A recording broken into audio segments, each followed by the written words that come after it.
All right. Good morning, good morning, good morning. All right, we're going to do a song. If you're happy and you know it, clap your hands. Yeah, yeah. If you're happy and you know it, clap your hands. If you're happy and you know it, then your face will surely show it. If you're happy and you know it, clap your hands. Woo! Yes, it is today, and it is the day of play. I'm learning to play. And in playing, you do what you want, you lose a sense of time, you get in the flow. And as practitioner Jan said, I'm an educator, and play is serious business in education. So I have to make it a admission. The first admission I have to make is this is a really difficult topic for me. Now, some people might not agree, but it's a really difficult topic for me. Um, and I don't know if anybody else out there feels that way. That sometimes it's just hard to let go, to release, to get in the flow, and to just be open with absolutely no resistance.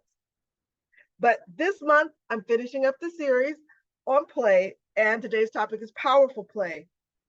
And when I thought of that, the first thing I thought of, the very first thing I thought of was that there's one power. There's one power. It is the most powerful. It is all powerful, right? One power, all powerful. And what does it do? It creates.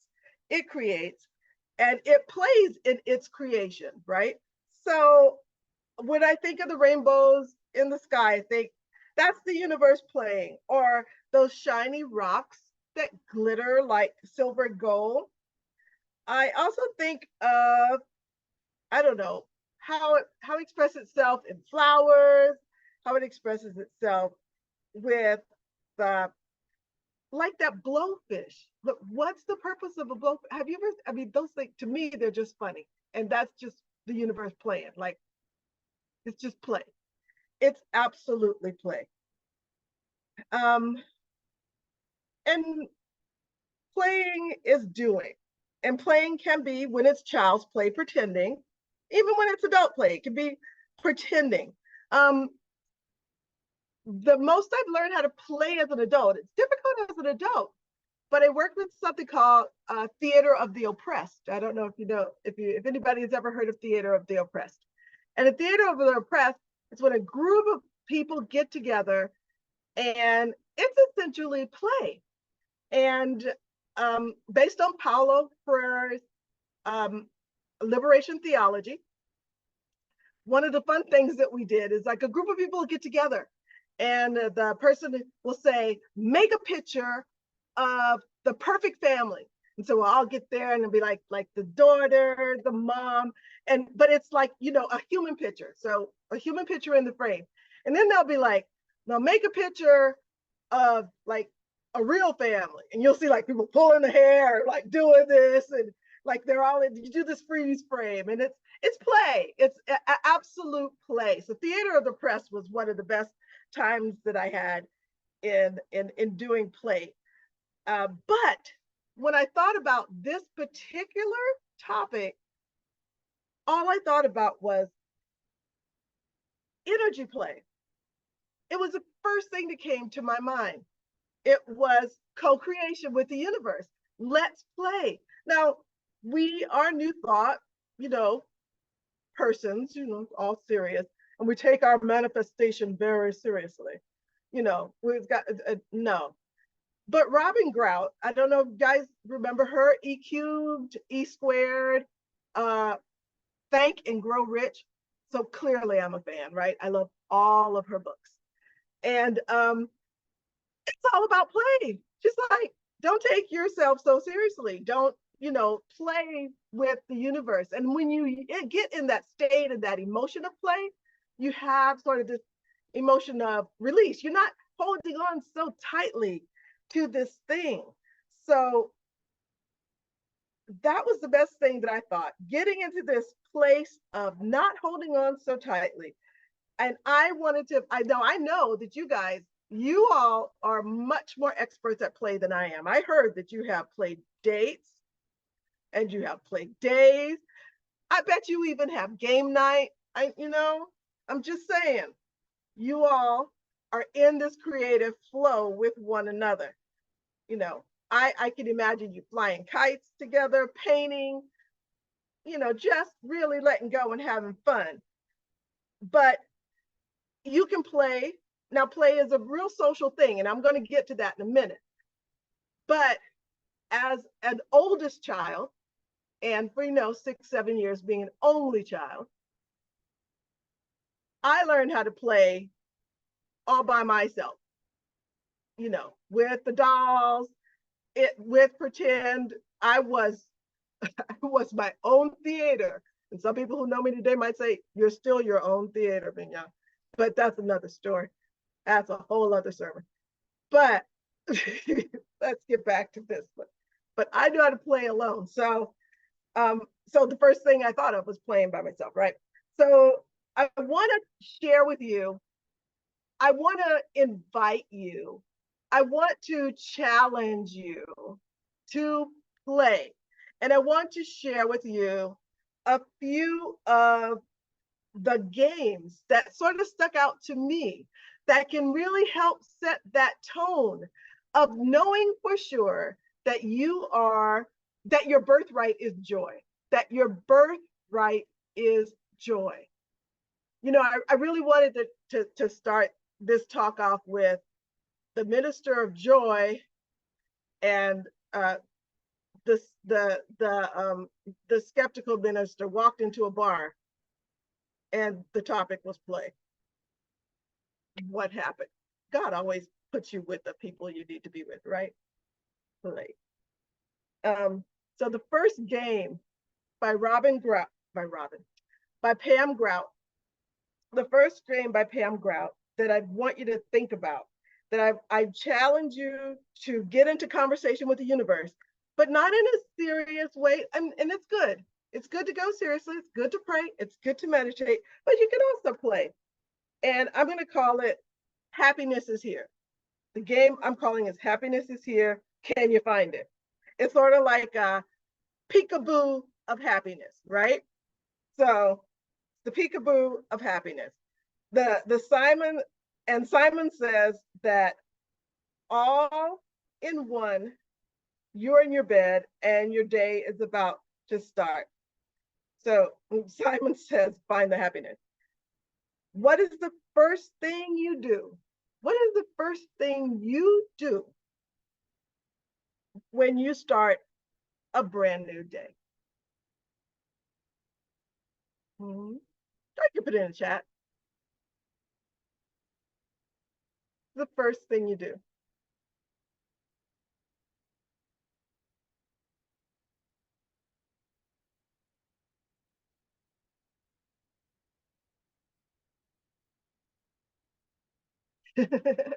I love that. Yeah, I am right on the same page. Open my eyes first thing and thank God. Start in that state of gratitude. Even if I don't want to get up, even if I don't know what I want to do, I find that moment of gratitude. And then after that, because I'm an AB. Is there a type AB, like a blood type? I'm an AB type personality. I waffle. So then I'll make a list of all these things that you have to do, right? That I have to do. And if it's a Monday, then it's all the things I have to do for the whole week, not just all the things I have to do for the day. And it's going right. So in this idea of the peekaboo of happiness, if you're anything like me and you're sort of that type A and you're like, okay, I'm up. Okay, thank you, God. Okay, all business taken care of. Boom, let's start that day. Pam says in E cubed, and she says, on the right side of the bed, start your day off on the right side of the bed with a laugh track. After your thanks and your morning prayers, put on some music as you dress. And I tried this morning. And she said, maybe it could be Pharrell's Happy, Love Happy, right? Put on Happy and like dance around. Or if you're real strong, put on James Brown, I Feel Good. Oh, as good as I should. Okay, all right. I wasn't brought here for my musical talent. or I Got a Feeling by the Black Eyed Peas. And that's just it. So dare I say, start your day with a happy dance, right? Start your day with a happy dance. And that's just it. So, I mean, I'm kind of saying that, but I think part of having fun, part of being in that flow of play, being in that flow of theater of the press or whatever it is you have to be vulnerable.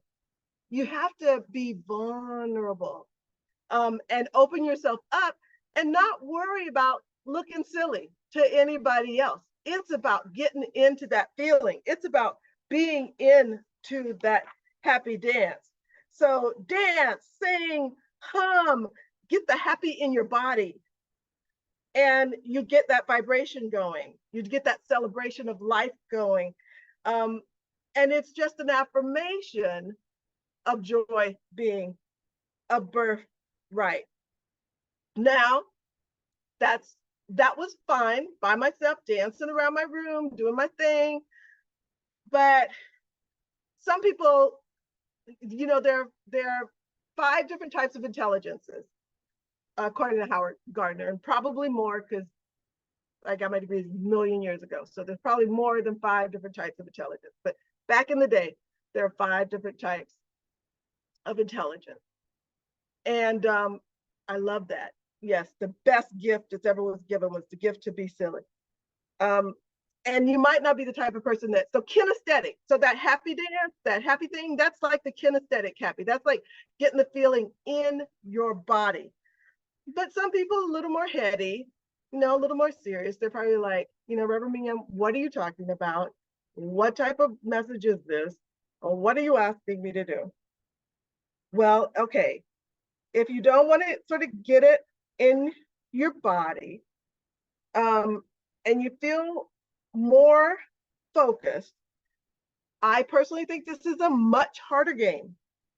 And it is a game that is a game that you play with yourself about your day and about all the situations that come up. And maybe you've done this before, but I'm going to call it's a no judgment type of game. And anything that happens, no matter what happens, you say, that's amazing. That's amazing. I'm sure I would get along much better at work if my reply was, that's amazing. Opposed to some of the replies that come out. I remember once, and I don't know, maybe you've been a part of this.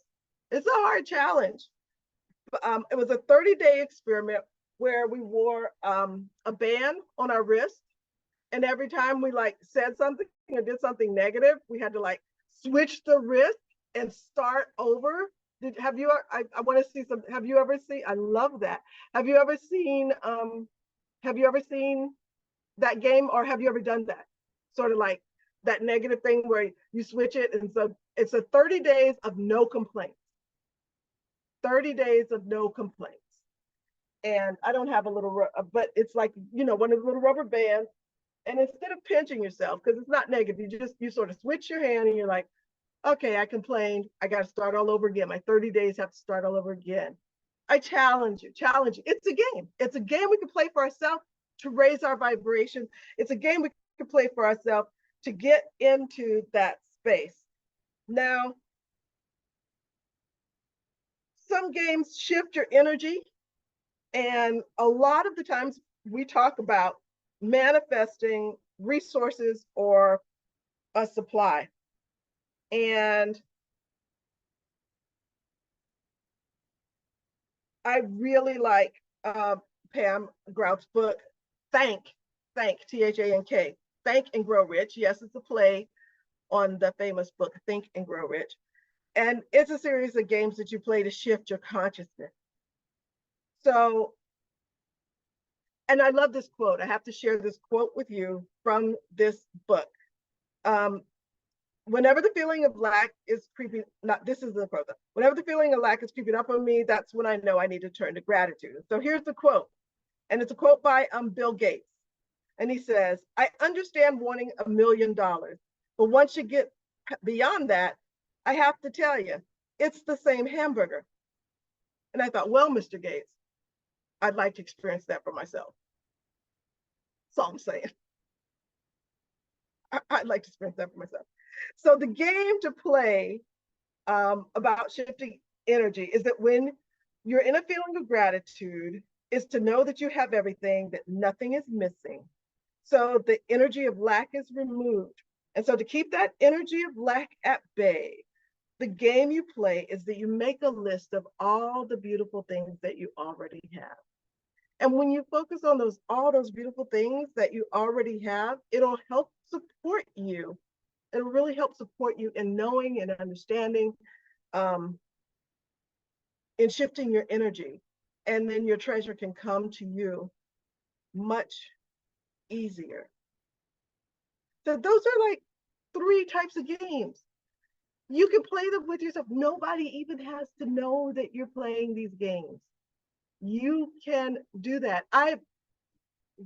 Yeah, that happy dance thing absolutely shifts the energy. Absolutely shifts the energy. No complaints. Seeing everything is amazing will shift your energy and know that you're walking in joy. And then finally, finally, that list of everything that you already have that's beautiful. And I know that will actually lift. And those are forms of play. There are also forms of shifting your vibration, but they're absolutely forms of play. Now, powerful play is done in this whimsical manner. I like to think that this type of conversation is like receiving solar energy without the clouds. It's a direct connection to the energy field. But, play really is a communal thing. And I'm remiss if I don't bring up one of the biggest things that's happening right now in our midst, even as we speak. Maybe they're sleeping as we speak. But I want to bring up one of the biggest games because we play in different ways. We play in games, we play physically, we can play mentally, and we can also play by observing, by observing sports. So I want to sort of finish up this talk about games and about playing, about talking about the biggest sports event that's happening right now. Because as we play games, it's a way to develop community. And the Olympic Games are happening in Paris. And no matter what you think, what you think of them, the intention behind them is a show of world peace. And it's one of the few times where the whole world tries to come together. And I know there were events that happened that, were sad, but it is indeed something that helps us develop community, not just this kind of community, but a world community. So I love that meme.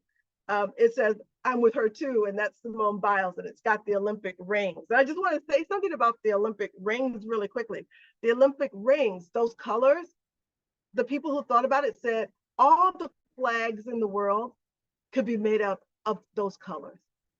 That's what the rings stand for. That's what they represent. They represent all the different flags of the world. So it's a coming together. And our topic, Ubuntu, we rise together, right? We rise together. So it helps us develop community. I heard a commentator once talk about the Olympic basketball team. And he said, at home, these athletes, sometimes they play against one another. But when they are in the Olympic Games, they can become really good friends. So these games can bring rival teams together. These games are a connector. And the original meaning was to bring the world together. It's one symbol based on games that have lasted for hundreds of years.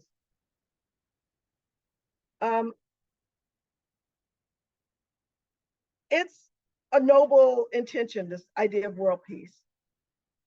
And this isn't an easy flow of play like we've talked about before. Sometimes it involves hard work and the competition is immense, but there's a spirit of human connection that is there. And what I've gotten out of these games and what I've gotten out of observing. So I just want to share an experience that I have, because I think that of the great metaphysicians, they talk about the demonstrations and the experiences that they have had. And I have had the opportunity of standing on the sidelines from a little bit afar and watching an Olympic athlete come into their own. And it's very interesting, because it's interesting who God puts in your life. You never know what or why or how or what it means. So one of my best friends, and we go to, it's ironic, over the last 13 years, we go to the theater together. So we actually go to plays. We go to the theater in various towns, summer, winter. You'd be amazed. Theater never ends sometimes. But anyway, it's a constant season. We have a summer theater, we have a winter theater, we have theater in our town, we have theater in the next major city. So that person that I go to the theater with, that I go to plays with, her niece is an Olympic athlete. Her niece's name is Krista Palmer. Her niece is an Olympian. She was in the Tokyo Olympics. She is a 3-meter diver and a synchronized diver. And in the Tokyo Olympics, she won a bronze medal. That was tremendous.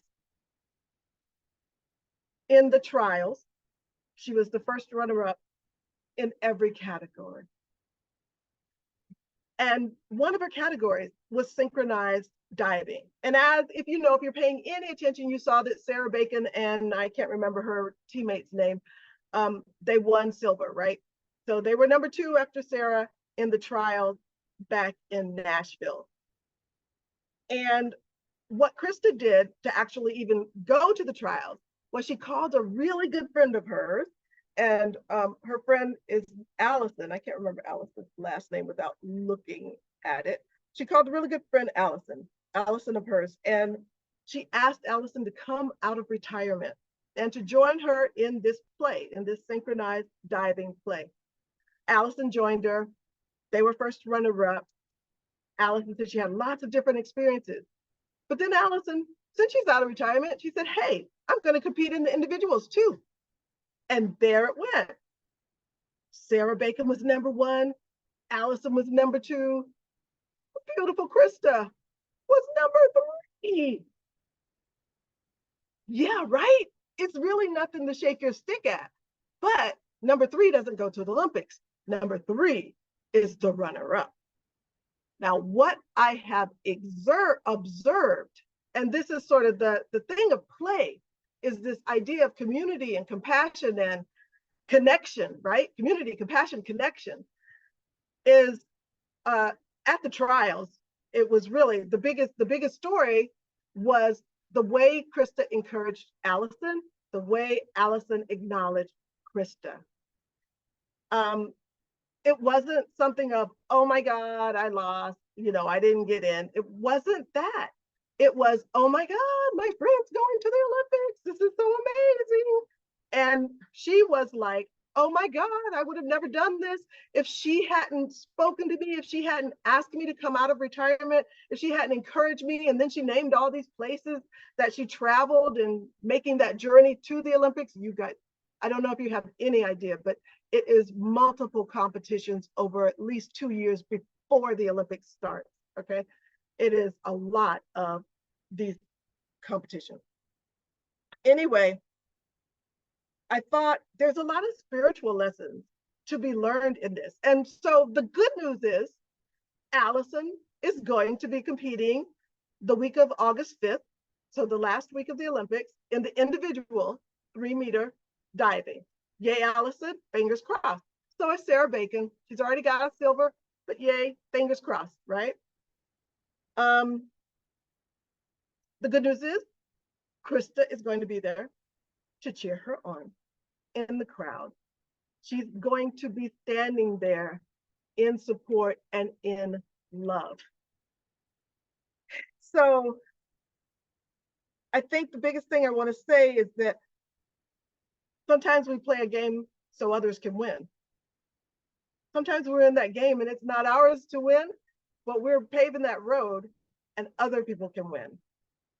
Sometimes when we're and maybe this is like Eugene Holden referenced Florence Shin's game of life. You know, maybe this is a part of the game of life, but it's also a joy, right?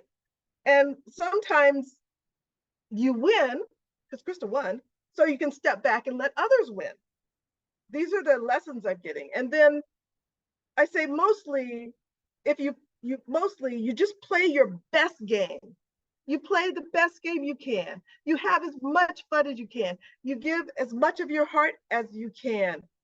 And by doing that, by playing hard, by being silly, by whatever, sometimes just by being yourself, you're lifting other people up. You're lifting others up just by giving your best. And it's a win-win. And that is a powerful play. A win-win is a powerful play. Now, it's all created and it's all done. And you know, the last story is a story of support and love, encouragement, of teamwork, but it's all a part of play. It's things we don't need to forget that actually come when we play together. Yes. So I'm going to just close because this is a hard topic. I know it's easy for you guys, but play is hard for me. All right. So we play by participating in observation and doing and creating.